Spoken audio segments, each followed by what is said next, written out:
Mesdames et messieurs, bonsoir et merci de votre fidélité à votre télévision régionale Prestige TV, mais aussi à votre nouvelle chaîne de radio Prestige FM 95.5 pour être au diapason de l'actualité d'ici et d'ailleurs. Et vous avez raison, la grande édition. Au sommaire, les patriotes de Thiessois ont réservé hier jeudi un accueil digne de son nom à leur leader Bassirou Diomaye Faye. Ce dernier a lancé un message à la jeunesse. Soutien à Amadou Ba, Abdou Fall, ancien ministre d'État face à la presse, a fait savoir qu'il serait extrêmement dangereux de laisser un pays aussi structuré que le Sénégal exposé à des risques d'aventure dites révolutionnaires. Et puis à 3 jours de l'élection du 24 mars, le ministre de l'Intérieur, Mohamedou Makhtar Cissé, a effectué hier une visite à Thiès pour vérifier l'état du dispositif électoral du scrutin de ce dimanche. Le suivi de l'actualité internationale et la page sportive mettront à terme à ce rendez-vous d'information.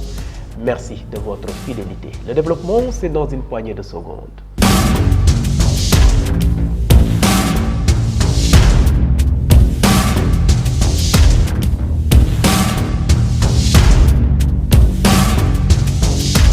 Bienvenue et démarrons ce rendez-vous d'actualité par la politique. Je vous le disais en titre, les militants de la coalition Diomaye Président ont réservé hier tard dans la nuit un accueil digne de son nom à leur candidat lors de son passage à Thiès.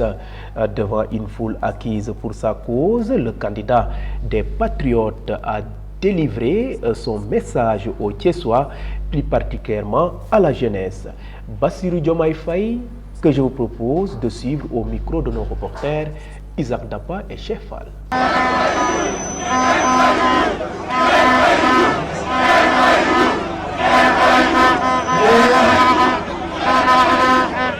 Il est temps que Sénégal embrasse une nouvelle ère qui soit l'ère d'un Sénégal souverain bu moom boppam, l'ère d'un Sénégal juste bu yoon di dox, l'ère d'un Sénégal prospère bu am naataange, l'ère d'un Sénégal dans une Afrique de progrès, d'un Sénégal qui inspire l'Afrique, qui inspire le monde.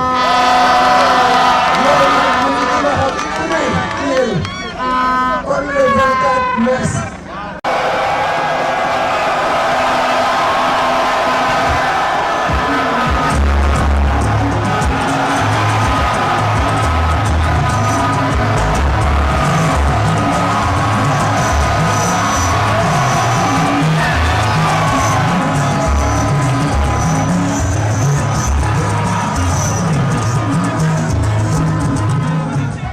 L'ancien ministre d'État a porté son choix sur le candidat Amadou Ba.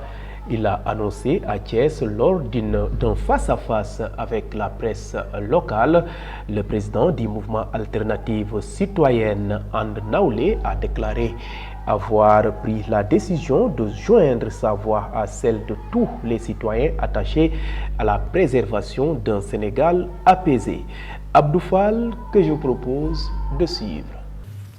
Extrêmement dangereux de laisser un pays aussi structuré que le nôtre, assis sur des équilibres sociaux, politiques et religieux, bâtis sur des siècles, exposé à des risques d'aventures dites révolutionnaires, dont tous les signes précurseurs annoncent une ambiance déjà folle, faite de menaces de règlement de compte, sur fond de promesses de rupture de nature populiste qui n'ont engendré que désordre, ruine et chaos dans tous les pays où, dans la fièvre des tensions et des passions, ces types de programmes ont été adoptés. Ces courants politiques ayant la particularité de porter, entretenir et canaliser des colères et non des solutions de lucidité, de sérénité et d'efficacité face aux problèmes nombreux et complexes que traversent les nations, partout à travers le monde. Si notre choix porte sur le candidat de Benno Bokk Yakaar, dans les circonstances actuelles des graves crises que traverse le monde et notre sous-région en particulier, c'est parce que nous avons la pleine conscience que les redoutables défis qui nous interpellent appellent la maturité, la retenue, la pondération et la sagesse de l'expérience, plutôt que la fougue et l'impatience d'une jeunesse en construction, n'ayant pas encore achevé la maturation de la gestion judicieuse de contextes si lourds de menaces de toute nature, y compris sur le plan sécuritaire. C'est dire que notre choix en faveur du candidat Amadou Ba repose essentiellement sur notre conviction qu'il est à nos yeux le plus apte, par sa nature intrinsèque et son parcours d'homme d'État, à remplir les conditions de sérénité et de tempérance d'une gouvernance de sagesse. Politique, toujours dans cette édition, le mouvement des enseignants du parti Rewmi a initié ce vendredi matin un atelier de partage et d'appropriation du programme du candidat Idrissa Seck, focus sur l'éducation. Ces acteurs de l'éducation qui ont répondu en masse à ce rendez-vous qui avait pour cadre la salle Daniel Brottier de Thiès. Ces derniers approuvent la vision du président du parti Rewmi sur le volet éducatif une fois porté à la magistrature suprême. Awatal, la présidente du mouvement des enseignants du parti Rewmi, donne plus de détails au micro de Moussa Mbaye. Oui, on s'est réunis aujourd'hui en tant que mouvement des enseignants de Rewmi et je vais dire que c'est d'abord une tradition. Nous sommes des enseignants affiliés à un parti politique et donc on a jugé utile à chaque fois qu'on est à la veille d'une élection présidentielle, qu'on convoque en tant qu'enseignants donc les acteurs de l'éducation, les parents d'élèves, les syndicalistes, les élèves, tous ces gens qui gravitent autour de l'éducation pour discuter avec eux, leur présenter le volet programmatique du président en matière d'éducation, leur exposer le programme, échanger donc pour qu'ils se l'approprient d'abord, mais aussi pour échanger avec les syndicalistes, pour avoir leur point de vue sur le programme, avoir leur input sur le programme, avoir leurs recommandations et éventuellement donc consigner le tout dans un document sous forme de mémo et le remettre au président pour qu'il puisse s'en servir, pour qu'il puisse s'adosser sur cela, pour apporter le cas échéant des changements, des rectifications, pour être en adéquation donc avec les préoccupations de ces acteurs de l'éducation. Non, on n'est pas là pour convaincre des enseignants, on est là pour leur exposer le programme de notre candidat. Ce que nous avons consigné, ce que nous avons retenu, ce que nous avons cru que c'est au cœur de leurs préoccupations. On devait évidemment le faire plus tôt, mais compte tenu du contexte, vous savez que 12 jours de campagne électorale, avec toutes les indécisions qu'il y avait autour de cette élection, nous sommes obligés donc d'improviser comme tout le monde. On était obligés donc de se conformer au temps très restreint, de provoquer donc cet atelier que nous jugeons extrêmement utile, parce que même si c'est 20 heures avant l'élection ou 10 heures avant l'élection, ces acteurs de l'éducation et la population de façon générale doivent s'approprier le programme et être au fait de ce qui se passe et ce qui a été retenu pour le domaine de l'éducation. Le ministre de l'Intérieur, Mohamedou Makhtar Cissé, accompagné d'une délégation de son ministère et du gouverneur de la région de Thiès, Oumar Mamadou Baldé, s'est rendu à l'école élémentaire de Lalane dans les faubourgs de Thiès et à l'école Sud-Estade dans la commune de Thiès-Ouest. Deux centres témoins pour vérifier l'état du dispositif électoral. Selon lui, cette tournée est une tradition du ministère de l'Intérieur à l'approche de chaque élection. Je vous propose de le suivre au terme de cette visite. C'est une tournée pour vérifier la mise en place du dispositif électoral qui devra nous permettre d'organiser un scrutin dans les meilleures conditions le dimanche prochain. Et c'est une tradition au niveau du ministère de l'Intérieur que le ministre, à la veille de cette élection, de toutes les élections d'ailleurs, puisse faire une tournée au niveau de certains centres témoins. Autant il y a des bureaux témoins pour remonter le vote, il y a des centres qui sont identifiés pour vérifier que le matériel électoral est en place, que le dispositif est en place.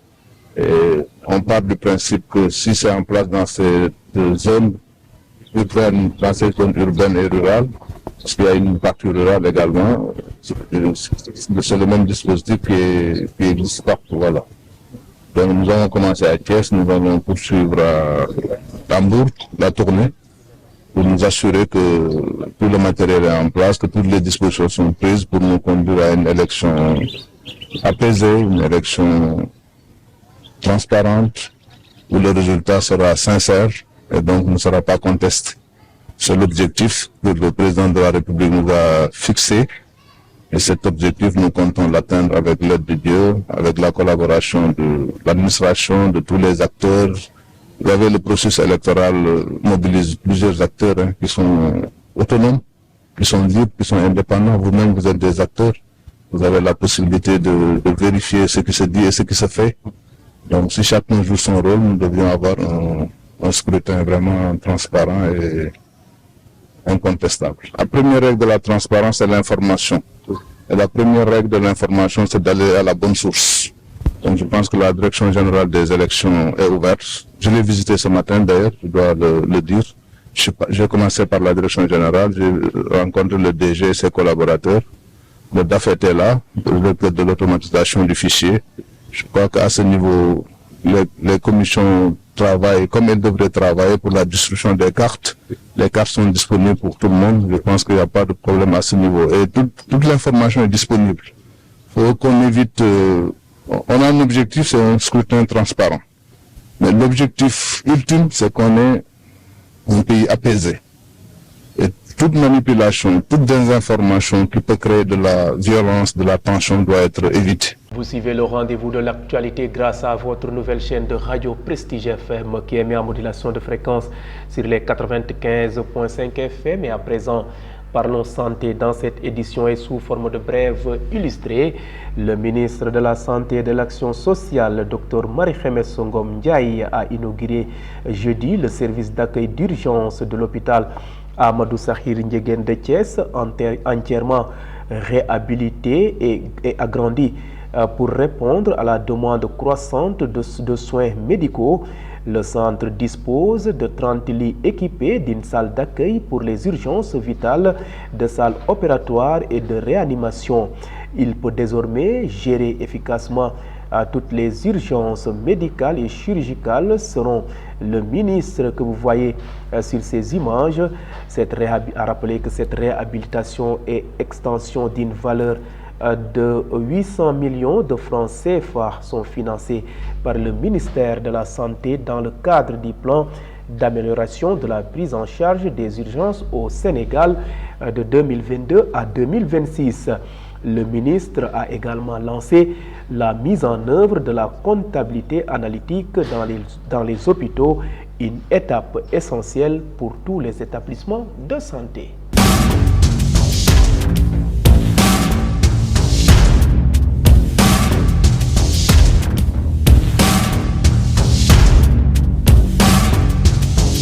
À présent, jetons un regard sur ce qui fait l'essentiel de l'actualité nationale de ce vendredi. Le candidat recalé à l'élection présidentielle, Mamadou Yatassaye, a tiré sa révérence hier jeudi, nous dit Mambiram Sissé-Gaye.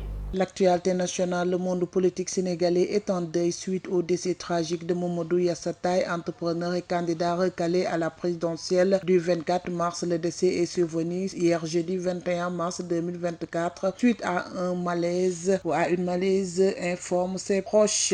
À la tête du mouvement S'unir pour demain, Mamadou Yatassaye avait initié sa candidature à la prochaine élection présidentielle avec ambition et détermination. Malheureusement, malgré ses efforts, fois, il n'a pas réussi à obtenir le nombre de parrainages requis, ce qui l'a conduit à être recalé à la magistrature suprême. Parlons autre chose, le secrétaire général national du Parti de l'Unité et du Rassemblement PUR n'a pas été tendre avec le candidat Bassirou Diomaye Faye. Cheikh Tidiane Youm insiste sur le choix d'un président qui ne devrait pas être basé sur les sentiments. L'État est sérieux, on ne doit pas être un président pour des raisons sentimentales, on ne doit pas choisir un président qui est dans l'ombre de quelqu'un, on ne choisit pas un président pour qu'un autre fasse le travail à sa place. Il faut aussi se demander est-ce qu'il est compétent, est-ce qu'il a été préparé ou est-ce qu'il a été dans les dispositions pour être candidat. On doit porter notre choix sur quelqu'un qui est prêt à diriger le pays une fois élu, pas quelqu'un qui va demander comment un président va se comporter, a soutenu Cheikh Tidiane Youm. Terminons avec le Conseil national de régulation de l'audiovisuel CNRA. À travers un communiqué envoyé, un message important aux candidats à la présidentielle du 24 mars 2024. Exceptionnellement, le temps d'antenne du dernier jour de campagne électorale, celle du vendredi 22 mars 2024, sera diffusée à une seule tranche à partir de 22h, souligne-t-il dans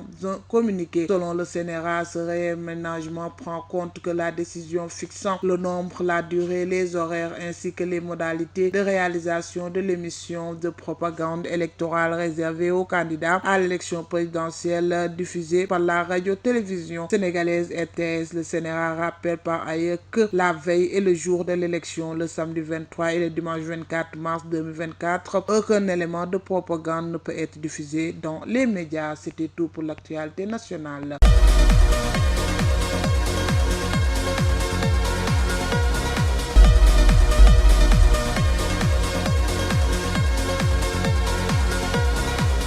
Et à présent, focus sur ce qui fait l'essentiel de l'actualité internationale de ce vendredi. L'actualité internationale sur Prestige TV que nous démarrons au Sahel où l'armée nigérienne, endeuillée par une nouvelle attaque, 23 militaires ont été tués dans une embuscade tendue par des terroristes lors d'une opération de ratissage des forces armées dans l'ouest du Niger, a annoncé hier, jeudi 21 mars, le ministère nigérien de la Défense. Pour rappel, l'attaque a eu lieu dans la région de Tillabéri, située dans la zone des détroits frontières entre le Niger, le Mali et le Burkina Faso, est connu pour être un repère des djihadistes sahéliens.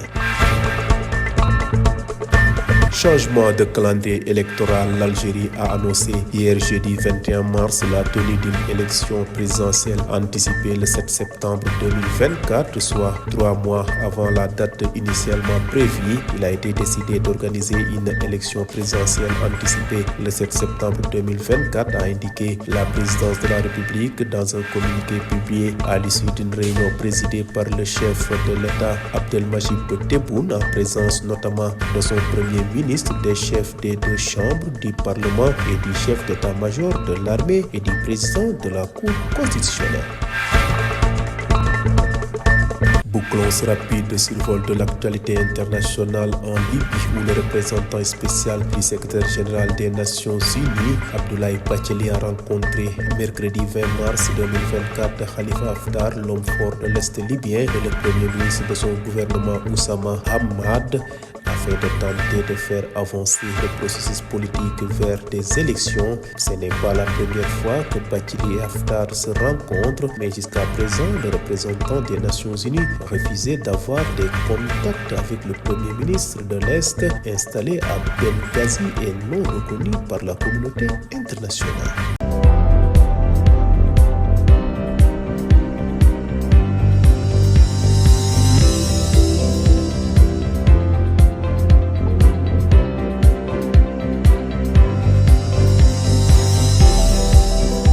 Et bouclons cette édition par une note sportive qui porte ce vendredi la signature de Isaac Daba. L'équipe nationale du Sénégal, encore sous le coup de son élimination précoce lors de la dernière Coupe d'Afrique des Nations, affrontera le Gabon dans un match amical. 2 mois après leur sortie sur tir au but face à la Côte d'Ivoire, les hommes d'Aliou Cissé cherchent à retrouver leur prestige sur la scène internationale. L'affrontement va démarrer à 20h30 à Amiens, au stade de la Licorne. Un écran est de 12 999 places. Cette rencontre est l'occasion pour les deux équipes équipes de se mesurer et d'entamer leur préparation pour les futures séances internationales. L'équipe nationale U20 féminine du Sénégal a raté l'occasion de décrocher sa première médaille aux Jeux africains en s'inclinant jeudi dans le match pour la 3e place contre l'Ouganda à Accra au Ghana. Pour terminer, les rencontres des 8e de finale de la Coupe du Maire, messieurs de l'édition